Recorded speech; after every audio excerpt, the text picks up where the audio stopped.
Morning, everybody. Well, hasn't it been just a wonderful experience together? Yeah.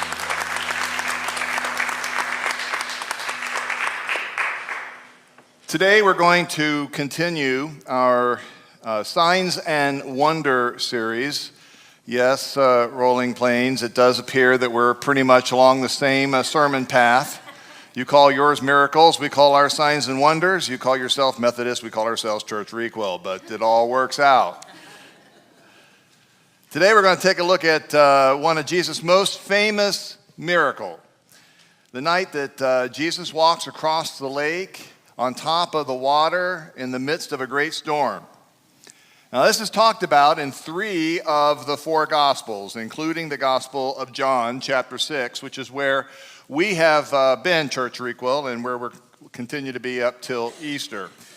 Here, the Gospel writer of John departs with his history. What we have found up until now is that the Gospel writer gives us a lot of details that are not in the other 3 Gospels. Instead of telling us something not included in the other 3, though, in this case, in John 6, he doesn't tell us as much. Both Matthew and Mark include details not found in John 6, so to Matthew and Mark we will go. I invite you to open up your Bibles if you have brought one of these paper versions, Kiltreeing Bibles. We love you, no problem. Turn to Matthew chapter 14, verses 22 to 33. If you have one of these electronic versions on your mobile phone or your tablet device, open up your Bible app and click on Live, and you'll find all of the sermon notes and all of the Bible verses there as well. I'm going to be reading this morning, and it won't be up on your screen, but I'm going to go ahead and read the passage just to kind of get us all set in Matthew chapter 14, verse 22 through 33, and just to kind of read out of my own Bible here, we'll take a look at the ESV version, but any version you have will be fine. Verse 22, immediately he made the disciples get into the boat and go before him to the other side, while he dismissed the crowds. And after he had dismissed the crowds, he went up on the mountain by himself to pray. When evening came, he was there alone. But the boat by this time was a long way from the land, beaten by the waves, for the wind was against them. And in the 4th watch of the night, he came to them walking on the sea. But when the disciples saw him walking on the sea, they were terrified, and they said, "It's a ghost!" And they cried out in fear. But immediately Jesus spoke to them, saying, "Take heart, it is I, do not be afraid." And Peter answered him, "Lord, if it is you, command me to come to you on the water." He said, "Come." So Peter got out of the boat and walked on the water and came to Jesus. But when he saw the wind, he was afraid, and beginning to sink, he cried out, "Lord, save me." Jesus immediately reached out his hand and took hold of him, saying to him, "O you of little faith, why did you doubt?" And when they got into the boat, the wind ceased, and those in the boat worshiped him, saying, "Truly, you are the Son of God." Yes, it is a great miracle that Jesus walks on top of the water. This is a miracle in the very definition of the word, because something outside of the natural order is going on here. Something or someone, we know, the law of nature says that if you have a greater density, you sink, and something or someone with a lighter density floats up on top. And only the one with the ability to create the natural order of things can pack the molecules of water tighter or loosen the molecules of his own body, and yet in such a way still stay together. I mean, I don't know about you, but that's a mind bender for me. But we serve the risen Lord, the Son of God, who does mind-bending things, like letting us have church when it's snowing outside. This morning, I want to talk, however, about the miracle within the miracle. This is the miracle that happens not when Jesus walks across the water. This is the miracle that happens when Peter gets out of the boat. When Peter becomes a water walker too. And I got to just tell you up front, I love this miracle because it is so profound in me becoming a pastor. I want to tell you just a little personal history here. In the early 2000s, about 14, 15 years ago, I felt this great desire, an overwhelming compulsion, a calling is what we call it, to become a pastor. But honestly, I didn't think it was possible. I was already well into my 40s. I was established in my career. I was making pretty good money, but I had a family that needed me to make some pretty good money, if you know what I mean. I had 2 kids in private college. I had 2 kids in private high school. I had not 1, but 2 mortgage payments and 2 car payments, and no one was offering me a job as a pastor anyway. So I was pretty focused, like maybe some of you are, on safety, on security. Even though I felt that calling, it was easy to stay in the boat. But God did a miracle. See, I read a book by an author that maybe some of you have heard of. He's also another pastor. His name is John Ortberg. And he wrote a book on the subject of water walking, and it changed my thinking. And I became a water walker. I'm here to tell you today that you too, if you want to, and you have a desire, and God calls you, you can be a water walker too. You see, the Gospels, I'm convinced, don't tell us this story of Peter walking on the water because it is so exceptional. I believe he tells us this story because it is so expectational for those of us who are in the Christian faith. So what about you this morning? Anybody here want to be a water walker? Anybody here want to see God do a miracle in your life and allow you to do great things for other people and to be all that you can be, to be all that God has created you to be, to maybe leave that boat of safety and take a chance and do something that God might be calling you to do? Today, I'd like to share with you 8 things in this passage that we learn about water walkers in this miracle today. So let's get to it, shall we? First thing, water walkers recognize God's presence. Water walkers recognize God's presence. Let's set the scene here. Here we have Jesus who wants to be alone. He had just gone through a tragedy. Somebody that he loved deeply had just been killed, and he needed some alone time. I don't know about you, but I feel pretty good about the fact that Jesus every now and then wants to be alone. Sometimes you just don't want anybody around. And he sends everybody away. He sends the disciples into the boat to cross the lake. Now here's the thing about the disciples in the boat going across the lake. They know boats. They know how to handle boats. Before this life, they were fishermen. Not a problem.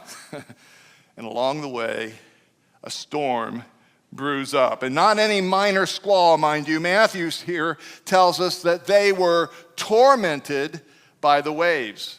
And by 3 a.m., what we call the 4th watch of the night, they weren't worried anymore about getting to the other side. They were just worried about staying alive, and there was some serious doubt about that. And then we see Mark 6:48, the one detail that Mark tells us that I want to talk about right up front. Shortly before dawn, Jesus went out to them walking on the lake.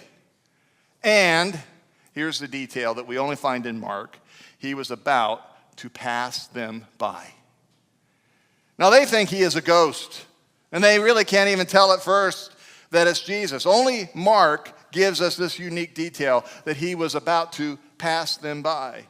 I don't know about you, but I used to be greatly bothered by this.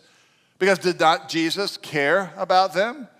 Was it like, I am a water walker, I can go across. Too bad your luck that you're stuck in that boat. See ya, hope you make it. Is that what it means? No, something very significant is going on here. And for that, we have to go back to the Old Testament to really understand this. We see twice in the Old Testament. One time when God put Moses inside the cleft of the rock, so Moses would be safe, while we see in Exodus 33:22, that my glory, God's glory, passes by. And then later on in the Old Testament, when we get to 1 Kings 19:11, God tells Elijah to stand on the mount, for the Lord is about to pass by.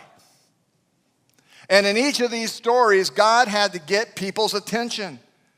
And he still does today. Whether it's a burning bush, or whether it's wind and fire, or whether it's walking on water in the midst of a great storm, each time God was calling someone to do something extraordinary, and he wanted them to know that his presence was there, and it's still true today.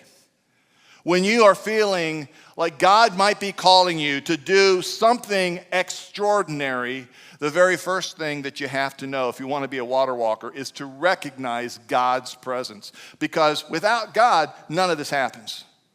It's all him. And it's all him working through you.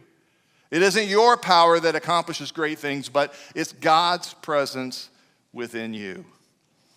So first, water walkers recognize God's presence. Secondly, water walkers discern, and this is important for some of you risk takers out there, water walkers discern between faith on the one hand and foolishness on the other. Water walkers discern between faith and foolishness. We see this in Matthew 14:28. We have Jesus about to pass by on the water outside the boat. We have Peter inside the boat, and I love how Peter thinks, you know. The rest of the disciples are not anywhere near the edge, and Peter, man, he's right out there, and he's getting ready to go out there, but he doesn't go out until he says this, Lord, if it's you, tell me to come to you on the water. Wow, that's great. Why doesn't Peter just plunge into the water? Well, it's an important distinction. See, this, believe it or not, is not a story about risk-taking. This is a story about obedience. And this means that we have to discern between what is an authentic call from God as opposed to what might be just a foolish impulse on our part. Courage by itself is never enough. It must be accompanied by wisdom and discernment and hearing from God and knowing the difference between faith and foolishness. So Peter asked for clarity. If it's you, command me. And I have to think that at this point, Jesus smiled. It doesn't tell us that detail. I'm reading into the scriptures, but one person in the boat got it. Peter. He had enough faith to believe that if Jesus could do it, he could do it too, and he could share in the adventure. Do you know that God calls us to an adventurous life? He calls us to a life that says sometimes when it's snowing outside, we still come to church. Sometimes it's an adventure. And sometimes we go through an adventure that is a tough adventure. Not all adventures are fun, but it is an adventure. But to do that, we have to do what number 3 says to us, water walkers, get out of the boat. You want to be a water walker? You got to get out of the boat. We see this in verse 29 in Matthew 14. Then Peter got down out of the boat, walked on the water, and came toward Jesus. Wow. Now, before we go any further, what I want you to do, I want you to do me a favor. I want everybody here just to close your eyes just for a moment. Just close your eyes. Because I really want you to be able to imagine this scene. I want you to imagine that there are waves that are twice as tall as you are.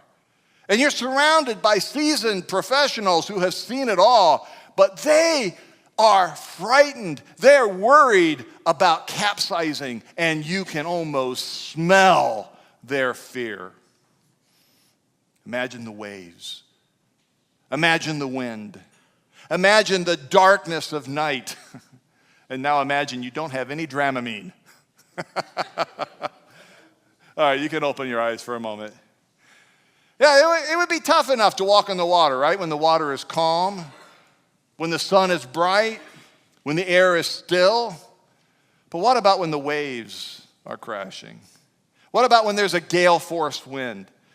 Which would you choose? I mean, let's be honest. To stay in the boat or to get out?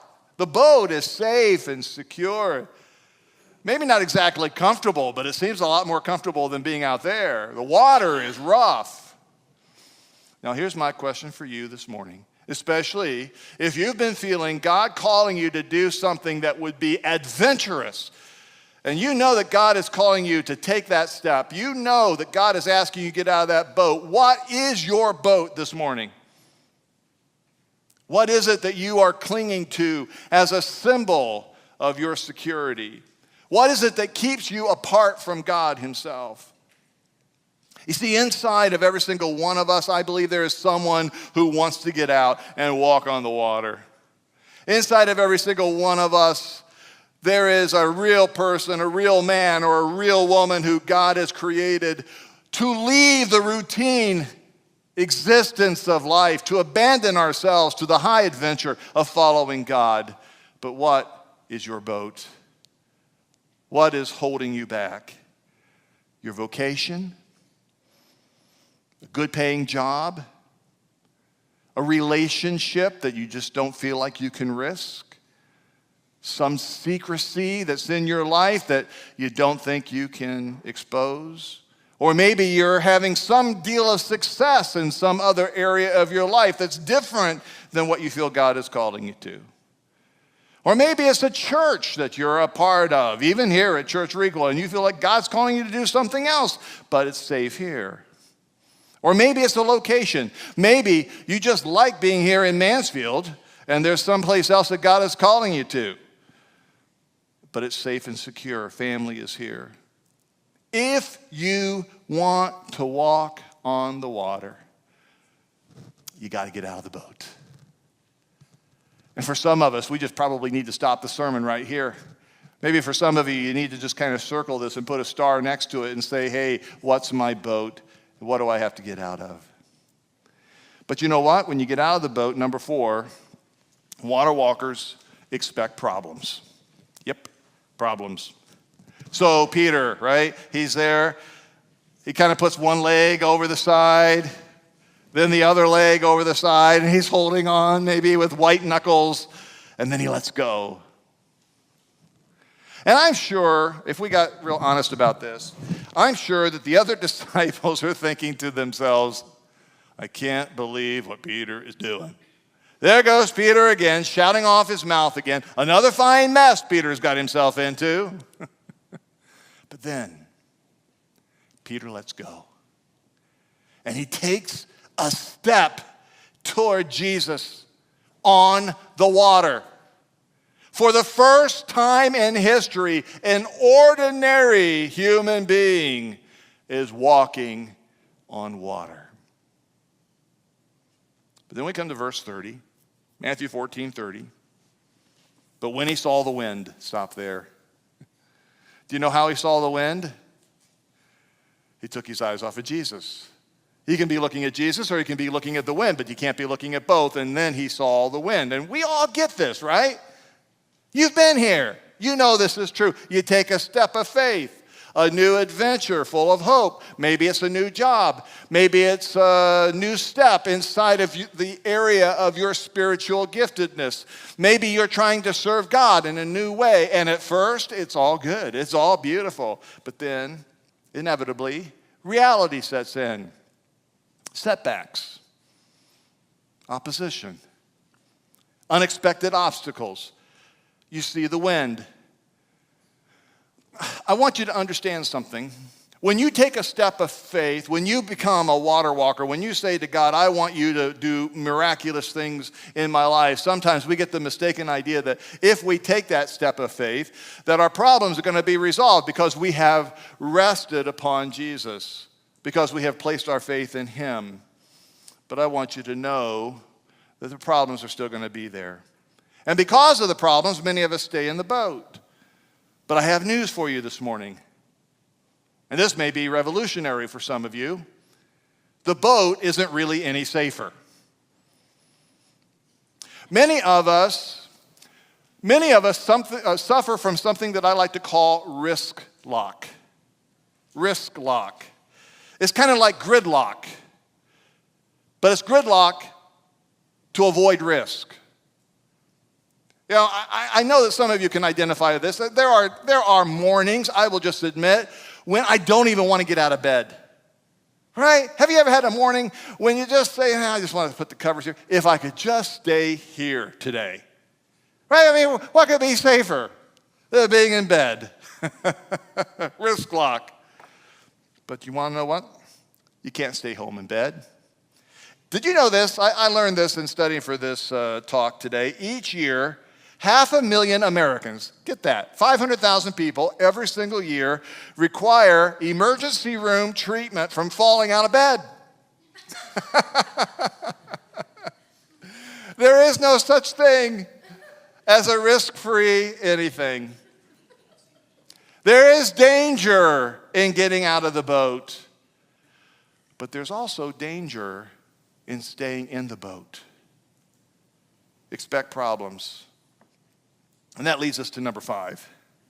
Water walkers master their fear. Water walkers master their fear. And particularly this morning, I want to talk about one kind of fear. They master their fear of failure. Water walkers master their fear. And this morning, let's talk about the fear of failure. See, now we come to this part of the story that really none of us like very much. The choice to follow Jesus is always a choice to grow. Did you know that? But it's also the choice for the constant recurrence of fear. Yes, it is an opportunity to grow, but the choice to follow Jesus is also the choice for the constant recurrence of fear. When we get back in verse 27, I want you to notice this. Jesus says this, "Take courage, it is I, don't be afraid." Now, do you imagine that that's the very last time in Peter's lifetime and in the rest of the disciples' lifetime that they're ever going to experience fear?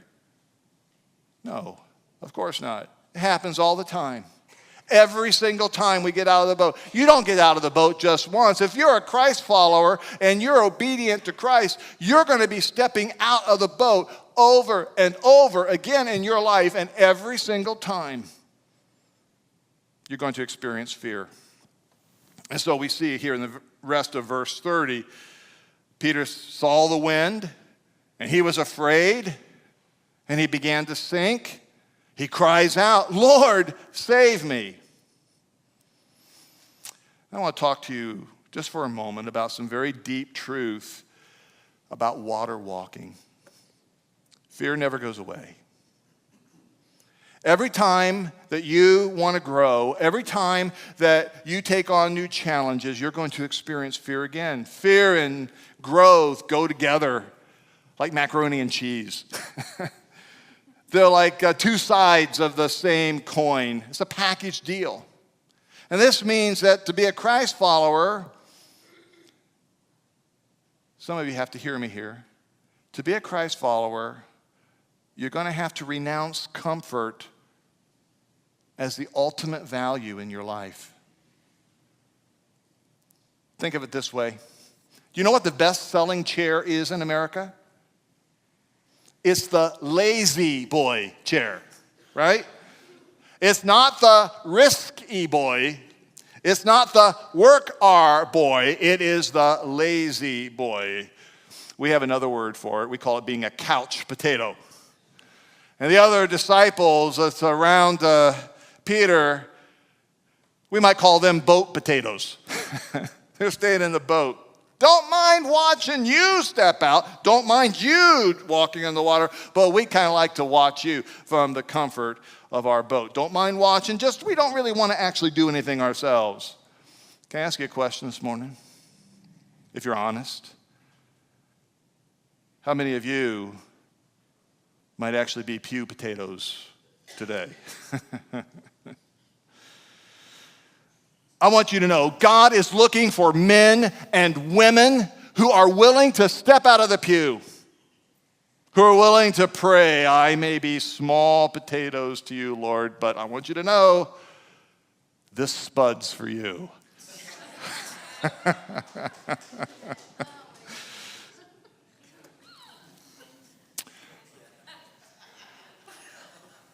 You learn over a while that you got to put a little humor right in the middle of the tough part of the sermon. I want you to know there's worse things than fear. There's worse things than failure. Failure actually is not an event. Failure is a judgment about an event. It's a way of thinking about the outcomes. It's a different way of thinking. Jonas Salk developed a vaccine for polio, but only after he had failed 200 times. But if you asked him, he'd say, I never failed. I just learned 200 ways of how not to vaccinate for polio. How do you think about failure? Think about Peter here. Did Peter fail? Well, yeah. He sank. But there were 11 other disciples whose failures were even greater. At least Peter got out of the boat. At least Peter got out of the boat. And that leads us to number 6. Water walkers see failure as an opportunity to grow. Water walkers see failure as an opportunity to grow. Immediately, we read in verse 31, immediately Jesus reached out his hand and caught him and said, you of little faith, why did you doubt? Just as soon as Peter asked for help, don't miss out this point, as soon as Peter asked for help, Jesus is there. Little faith. I don't know how you read this. There have been times when I've read this and think, man, that just seems harsh. That just seems critical. But notice that Jesus makes this comment to Peter alone as they're out in the water. It's not like Jesus is out on the water and he's preaching to the whole crowd, the 11 that's in the boat and Peter that's out with him. Oh, you of little faith, why did you doubt? No, it's pulls him up, whispers in his ear. Oh, you of little faith. At least you had a little faith. But why did you doubt? Words of encouragement. Words of you can do it. Peter's truth is true for all of us today.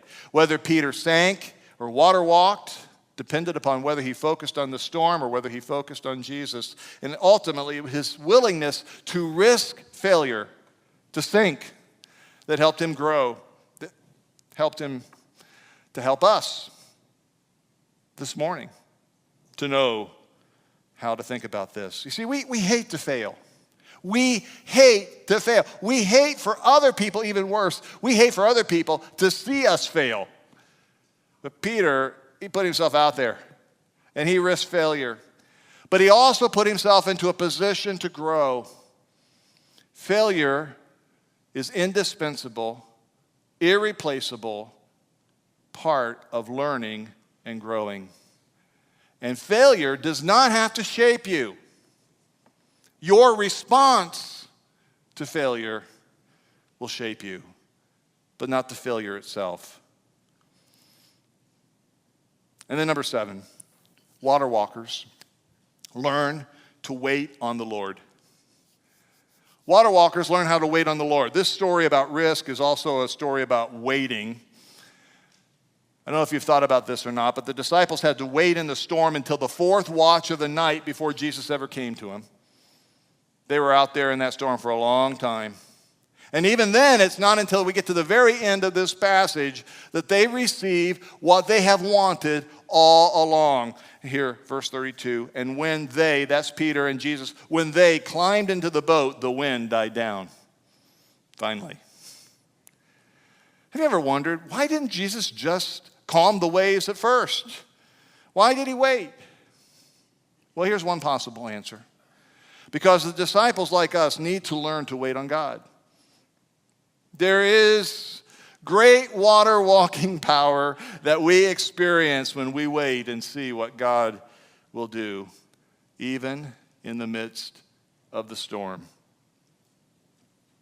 When I first experienced the call to become a pastor, there was no church that was actually calling me to confirm that.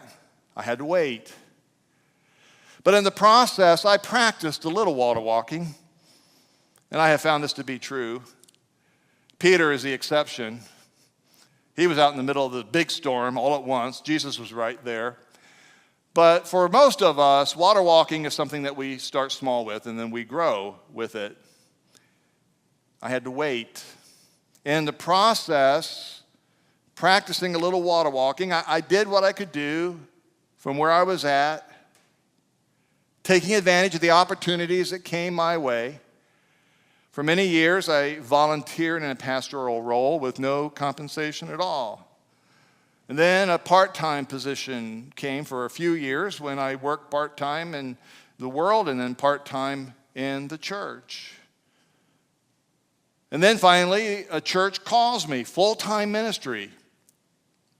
When I got that phone call, I was in my financial planning office, and when I hung the phone up from the pastor who had called me, you just need to know what my response was, because it had been years. I hung up the phone, and I immediately got on my knees at one of my client chairs and thanked the Lord that he had given me what I so desperately believed he had called me to do. It was a moment of deep joy. And then 5 years later, I lost that job. 2008 comes. Some of you remember. General Motors closes down.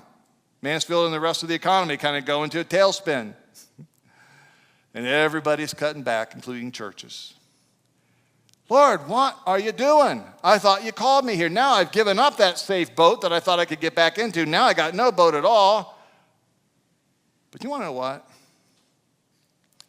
He had something bigger in mind. He had something better in mind. He had you in mind here this morning and me together in a place called Church Requel. And I kind of doubt, just being honest with you, that if we had gone back 10 or 15 years, that I probably would have walked cold out of the job and into a place where I had no security and no income, and we just start a church.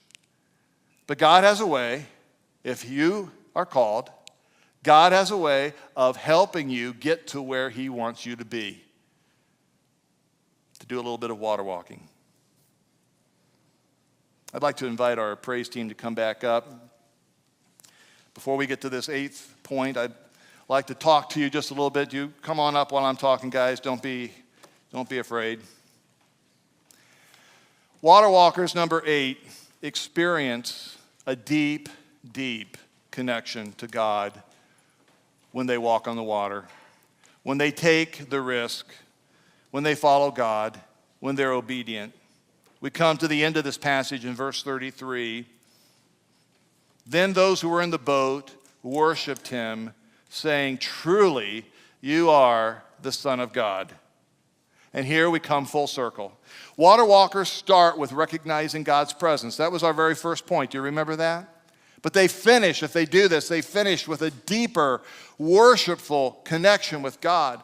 Worship motivates us to water walk. Water walking motivates us to worship. And we go full circle.